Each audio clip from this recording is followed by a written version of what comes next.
In Season 5 of the HBO show The Wire, Marlowe's able to take the Connect from Prop Joe with the help of Avon, who served as the middleman between him and Sergey. When Marlowe acquired the Connect, he ran the co-op like a dictatorship and made things difficult for most of the co-op members. Later in Season 5, Marlowe gets arrested and offered a deal in order to avoid prison time. And while locked up, he meets with Slim Charles and other co-op members, and he lets them know that he'll be selling the Connect for $10 million. Marlowe gives them the option of pooling all of their money together to buy it, or else Marlowe will sit on the Connect and he'll wait until somebody gets desperate enough to buy it at a higher price. During this meeting, Slim Charles asks Marlowe a very valid question, which is, why wouldn't Marlowe just run the Connect from prison? Marlowe, of course, gives a bogus explanation about being done with the drug game, but in reality, he was forced out. Even later in the final season, we get a meeting of the co-op and we learn that the group is $900,000 short of their $10 million goal. Cheese uses this opportunity to tell the group that he'll front the $900,000, which gets an unfavorable reaction from the other group members. For one, they wonder how Cheese could acquire so much cash without being a major player in the game, and two, with Cheese putting up the most money, he would likely want the majority control over what happens with the Connect. But before Cheese could seal the deal, Slim Charles cancels his Christmas, and by the end of the season, we see that Slim Charles and Fat Face Rick have the Connect. So the $900,000 question is, how did the group come up with the money? Or better yet, did the co-op even need to come up with the money?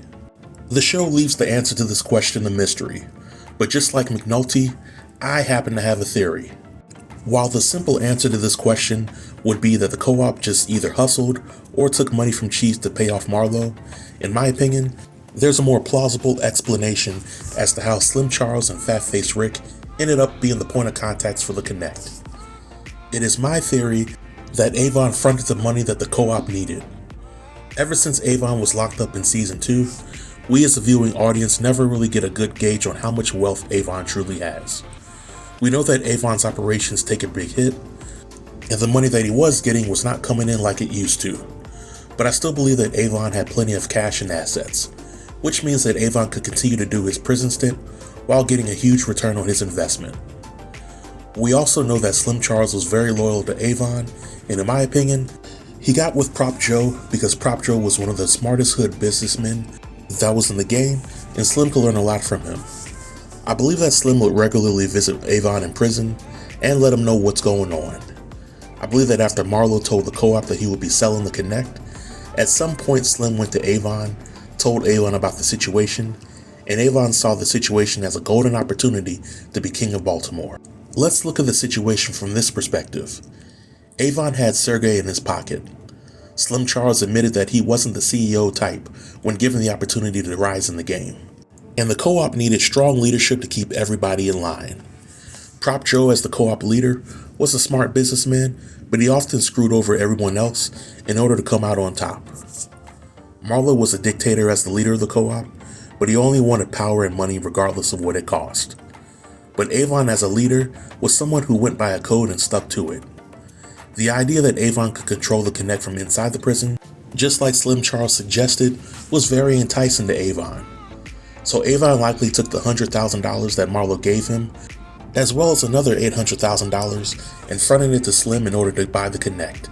Or Avon likely just went over Marlowe's head and had Sergey set up a meeting with Slim and Fat Face Rick, which meant that Avon could be the leader of the co-op and reap its benefits, while other co-op members get to keep their money while accepting the new order of things. But some folks may be asking, why didn't Avon just scheme against Prop Joe and take the Connect for himself when he was in good with Sergey?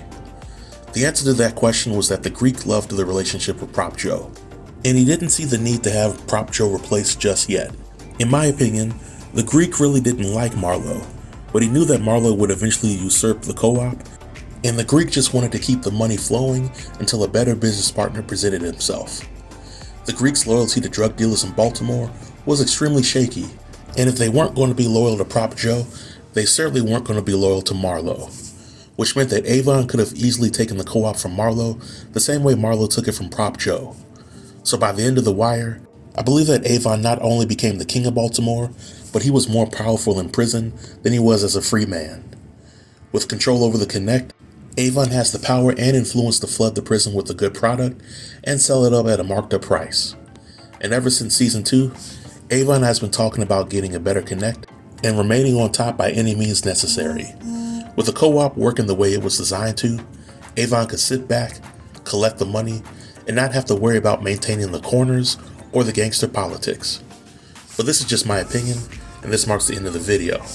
What do you think about this fan theory? Do you agree or disagree with it? Feel free to leave all comments below in the comment section, and I'll be sure to reply to everybody. Until next time, stay tuned and stay safe. Peace.